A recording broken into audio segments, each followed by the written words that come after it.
ही केस आपण जिंकणार आहोत. नक्की जिंकणार ना सर. अहो तुम्ही विश्वजित इनामदार यांच्याकडे आलात आणि विश्वजित इनामदार आजपर्यंत एकही केस हरलेला नाहीये. परंतु पुरावे तर आणि साक्षीदार तर. ओके, पुरावे साक्षीदार आपल्या विरोधात आहेत, पण तुमची बाजू सत्याची आहे आणि मी तुम्हाला विश्वास देतो, जिथे विश्वजित इनामदार असतो ना तिकडे जीत नेहमी सत्याचीच होते.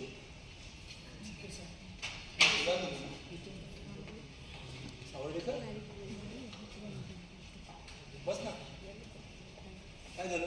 आणि तिने केस टाकली डिवोर्स आणि मॉन्टीची कस्टडी मागते.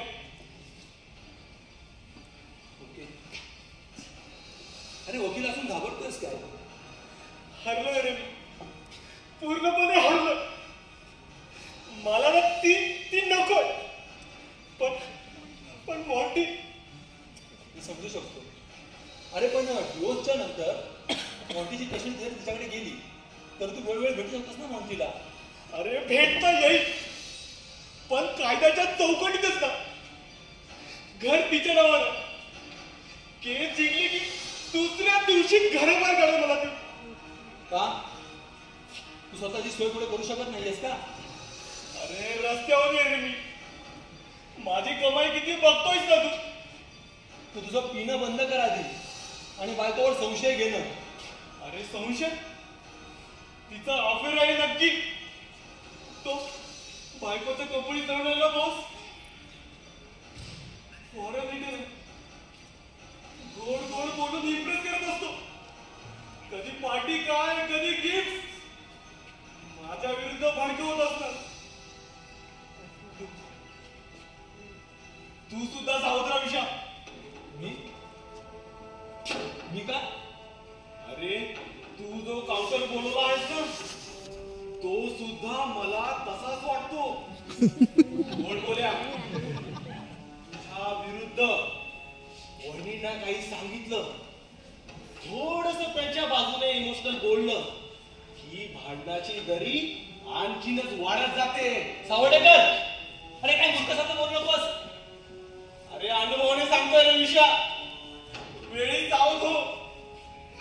आता सुद्धा बघ, तू दिवसभर इथे आणि तो गिरीधर तुझ्या घरी. काय सावर्डेकर, तुम्ही इथे? तुम्हाला काय वाटलं? तुमच्या घरी झालं का विचारून? बायकोला काउन्सिलिंग बद्दल नाही अजून. विचारा वेळ घालवू नका. हो हो हो. तुम्ही कसं काय केलं तिकडे? तुमचे डिटेल्स बाकी आहेत. सॉरी, मी आता एका अत्यंत महत्वाच्या केसमध्ये आहे. मी सुद्धा त्याहून खूप महत्वाच्या केसमध्ये आहे. मी येतो रे विषा. सावर्डेकर, बाहेर गेलास तर मुलीला सांग नेताची फाईल घेऊन बोलवलं. हो सांगतो. बसा. थँक्यू. बोला. लक्ष आता अजून कसल्या काय काय डिटेल्स हवे तुम्हाला? या प्लीज. या प्लीज.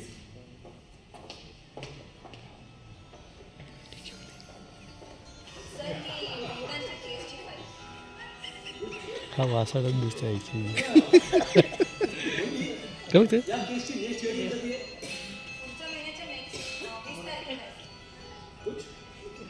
बरं, तुला सांगितलेले फाईल तुम्ही साक्षीदार तयार ठेवलेत ना? तिने सगळ्या फाईल्स आणि साक्षीदार सगळं तयार ठेवलं तिने. मोहिनी, मी आता बाहेरून तिलाच भेटून आलो. She is very smart, talent and clever girl. Okay Mohini, you can leave. Okay sir.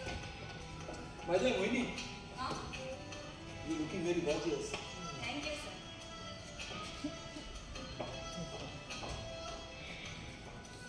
मी हे जे चालवलंय ना, माझ्या पर्सनल लाईफमध्ये तुमची इंटरफेअर करताय ना, हे आता खूप होतं. तुम्हाला तुमच्या क्लायंटच्या केसमध्ये जेवढं पर्सनल जायचं असतं ना, तेवढंच किंवा त्याहूनपेक्षा आम्हाला जावं लागतं. ठीक आहे, आपण आता नंतर बोलूया. तुम्ही प्रॉब्लेम पुढे ढकलताय, सोडवत नाहीये. अहो, एकतर बोलणं बंद करून प्रॉब्लेम्स तुम्ही वाढवलेत. जे अतिशय खरोखर गरजेचं आहे तेच फक्त मी करतोय. अहो, गेले 4 दिवस झालं न बोलता आम्ही एकत्र राहतोय. अक्षरशः वैताग आलाय, त्रास होतोय मला त्या गोष्टींचा. कसं काय? उलट त्रास कमी व्हायला हवा ना. हो नाही होते ना. कारण तुमच्या नात्याला भयानक मानसिक आधार झालाय आणि त्याचं औषध फक्त तुम्हा दोघांकडेच आहे. ठीक आहे, विचारा. काय विचारायचं ते पटापट विचारा, माझ्याकडे वेळ नाहीये. वेळ हेच तर एकमेव औषध आहे जे अनफॉर्च्युनेटली तुमच्याकडे अजिबात नाहीये. इथे बसून तुमचं हे प्रवचन ऐकायचं आहे का मला आता? नाही. कसा आहे विषय नमदार? मनाच्या अनकॉन्शियस लेवलवर बऱ्याच गोष्टी घडत असतात आणि आपल्याला मात्र त्याची जाणीव होत नसते. मी तेच सांगितलं, हे लेक्चर होतं माझ्यासाठी. आता बस. नाही, काही महत्वाचं असेल तर बोला. तुम्ही ते समजून घ्या. तर त्या अनकॉन्शियस मनामध्ये जर का काही कॉन्फ्लिक्ट तयार झाले तर त्याचं रूपांतर आजारात होतं आणि ते आजार त्या व्यक्तीला आहे हे त्याला समजतच नाही. त्याला तो काही प्रॉब्लेम मध्ये आहे हे त्याला कळतच नाही. त्याला कितीही समजून सांगितलं तरी सुद्धा. तुम्हाला काय म्हणायचंय?